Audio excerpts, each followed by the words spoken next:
be patient with your greatness. Much too often we fall into the trap of rushing our dreams, rushing our goals, rushing to get to the destinations that we want in life. Now, don't mistake my words. Of course, our dreams, our goals are important. They're very important. But there is such a thing that exists as being divinely guided. The Creator leading us down the path of us reaping our rewards, all on a specific timeline, to the point it will be the most eventful, to the point of being the most impactful,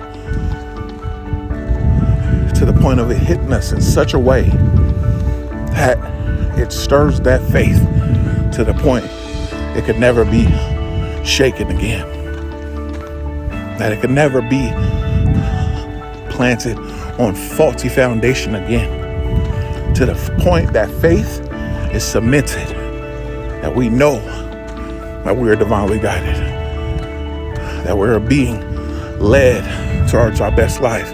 If only we could believe it and see it even before it materializes into our reality, into our experience. To have faith that all is well and all is always working out for me. To believe that. And then once you have that belief that is set in stone, that will not be shaken, watch how fast it materializes. Watch how fast it shows up in your life. Watch how fast your dreams become your reality. You have to be patient with your greatness. You have to be patient for what God has for you.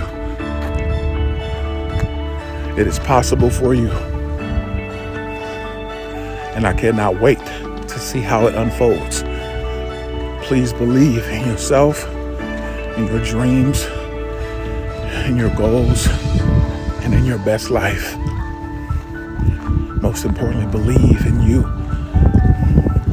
I love you all, and I'm wishing you a beautiful, blessed life. You got this.